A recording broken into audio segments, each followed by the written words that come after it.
โอเคสบายดีเด้อทุกคนมื้อนี้เอามาเบิ่งกันต้นไม้ต้นเก่าเนาะที่เขาว่านกบ่เขานี่โอ้โหนกเขาความหลายนี่เนาะต้นนั้นมื้อนี้เฮามาเลาะยิงนกซื่อๆแล้วก็เฮามาเบิ่งพอดีแม่นบ่นกเขาความหลายเฮามาเห็นนกเป่าอยู่นี่6-7 ตัวพุ่นที่นกไปแล้วมื้อนี้มา2 คนนึงตามนี่ขึ้นเขาเนี่ยสะครบโอเคตอนนี้บ่อนนั่งเฮาก็แล้วเนาะเฮาแปลงบ่อนนั่งแล้วตนกมันพายหมดเฮาขึ้นมานั่งอยู่นี่เนาะเห็นดีเห็นหมดทุกงาเลยส่วนผู้ใดสนใจสโคปแคมก็ทักมาได้คือเก่าเบอร์คือเก่าแต่ว่าตัวนี้นี่หมดแล้วมันมีแต่ตัวมนๆตัวยาวๆนี่บ่มีละติดตามไปนำกัน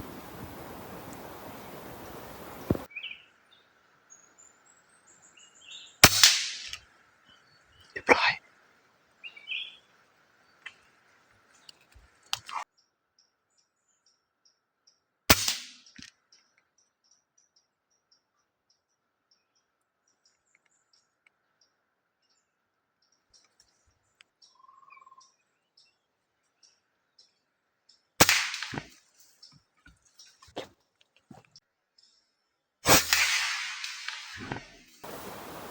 โอเคตอนนี้ก็4 โมงแล้วเนาะนกก็น่าจะบ่มาแล้วเฮาสิกลับไปแล้วมื้อนี้เดี๋ยวมื้ออื่นตอนเช้าจังสิมานั่งใหม่เดี๋ยวเจอกันมื้ออื่นเช้านะโอเคสบายดีตอนเช้าเนาะนี่ก็ออกมาแต่เช้าเลยสิไปเบิ่งต้นมะไข่มื้อบ้านที่นั่งหั่นมื้อนี้มาเช้าๆเนาะ6 โมงยังแหละมาฮอดตั้งแต่5 โมงครึ่งมานั่งแกะหมูนี่หมูข้างเข็มตัวนี้บ่อยากดีละว่าสิเปลี่ยนสุดโหลดอยู่เข็มตัวนี้มันดึงอยากปูมาเนาะมันก็เลยข้างนี่มาคนเดียวคือเก่ามื้อนี้มาสิมานำร้านทราย2 คนนี่แหละไปเอื่นลาวบ่ตื่นก็เลยออกมาคนเดียวซะโอเคเนาะฮอดแล้วเด้อต้นมะไข่นะตอนนี้ก็6 โมงครึ่งละกำลังสิแจ้งติดตามไปนำกันเด้อว่าสิมีตัวอิหยังเข้าบ่ตอนเช้านี่ก็7 โมงครึ่งแล้วนะมิดจีรีเลยนกบ่เข้ามะไข่มันอยากแบบว่าทางในมันอยากแห้งๆไว้เนาะนกก็เลยบ่เข้าโอ้เสียเที่ยวมื้อนี้เดี๋ยวสิไปนั่งต้นมักฟาดอยู่ลุมพุ่นก่อนต้นมักฟาดนกน่าจะเข้า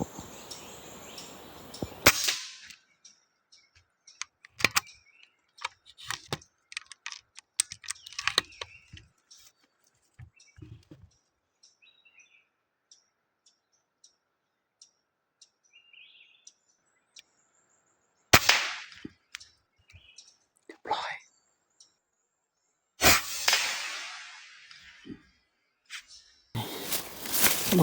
นกพอดีเขาว่ากำลังสิออกเมื่อแล้วนกกำลังเข้า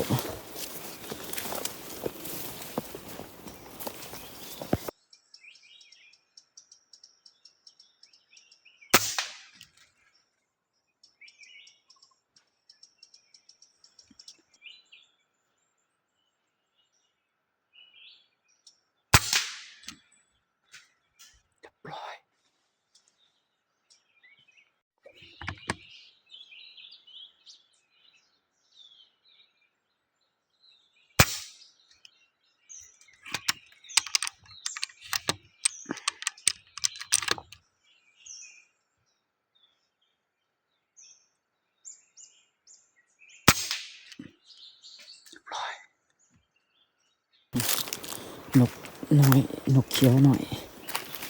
ตัวนึงยังนกจุลกอีกตัว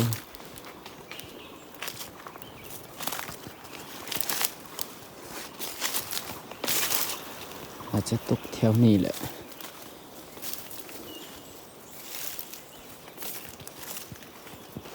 ตัวนนกเขียว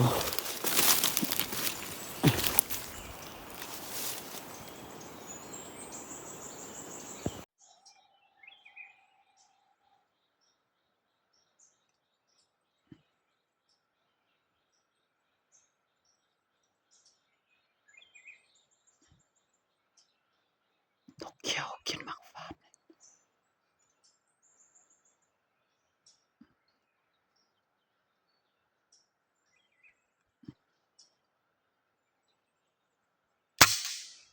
โอ้ถึกซ้ำตอนนี้ก็9 โมงแล้วเนาะตัวนกก็บ่เข้าละตัวนั้นมักให้นี่มีแต่นกเขียวเข้าซื่อๆโดนเข้าเทื่อนึงเนาะขี้คร้านท่าเดี๋ยวสิไปนั่งต้นหมากส้มฟาดเนาะอยู่หั่นกวงไม้ใหญ่หั่นเนาะเมื่อกี้เฮายิงนกเขียวอยู่ต้นหมากฟาดต้นนั้นเนาะบ่ถึกซ้ำเฮาอยู่บอนต้นไห้เพิ่นยิงมานี่เนาะมีหอยคนนั่งอ่ะมันมีต้นหมากฟาดอยู่นี่เนาะนกเขามากินนี่เบิดเดี๋ยวสินั่งลองเบิ่งจักหน่อยก่อน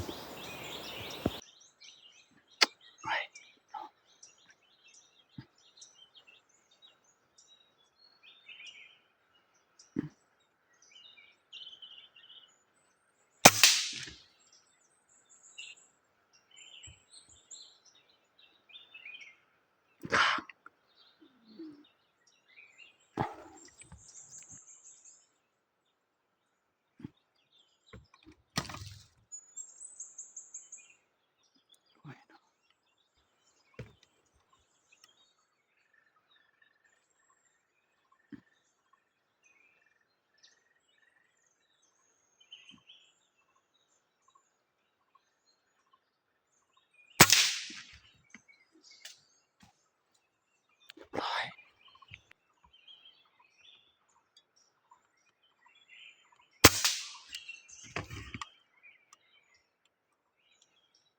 ถึกปีก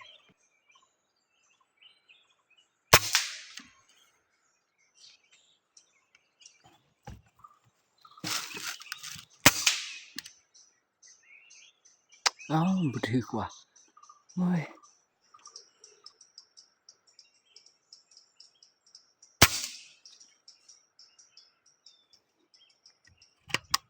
บ่ถึกเสย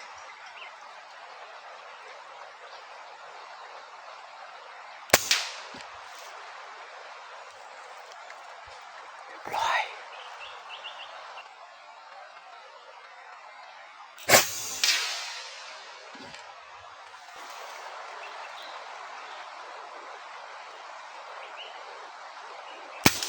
โอ้ย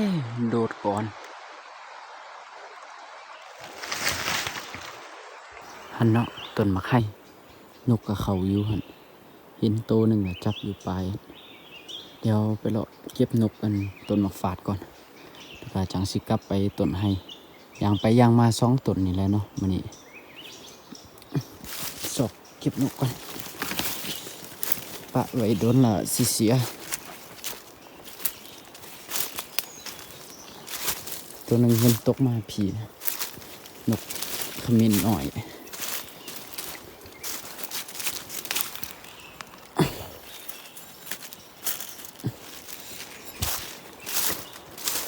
ต้นฟาดนี่เขายิง4 บาท5 บาททั้งนกเขียวนะตกแต่3 ตัวนก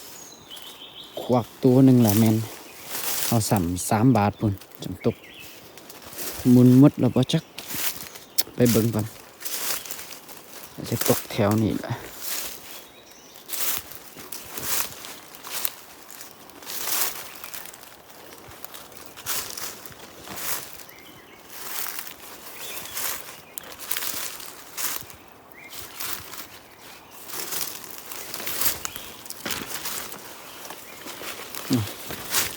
โอ้เรียบร้อยดีแต่บ่มุนหลายเอาอีกตัวหนึ่งคือว่าข้าง น่าจะบ่ขังมั้งฟังเสียงคือว่าบ่ตกหอดพื้นเนี่ยตัวนี้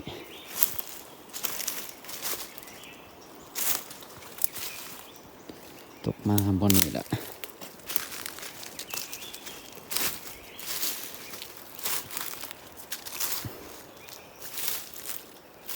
นี่เห็นแล้ว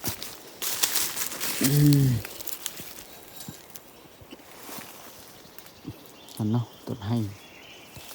ถึงกับ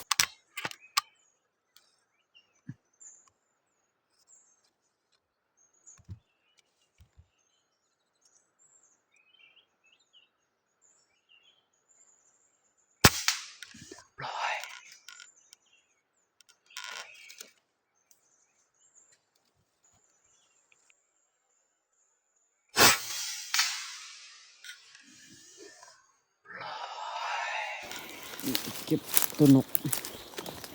นกอะไรไม่รู้จับอยู่เทึ่งนกเขียวหน่อยสรุปผลงานมื้อนี้2 4 6 8ตัวนะเมื่อกี้เฮายิงอยู่ต้นฟ้าต้นนี้ตกไปตัวหนึ่งละแต่ว่าเฮานานไปเก็บเนาะแมงอันนั้นมาลักไปอีกละคนฝุ่งเต็มอยู่หั่นเลยก็มีแต่ซ้ำนี้แล้วเนาะมื้อนี้เฮามาแต่ตอนเช้าเดี๋ยวนี้ก็10:30ละสิได้กลับไปงานอีกเนาะพื้นกับเพอีกแล้วนี่ไกลมันเกาะบ่หลันนะ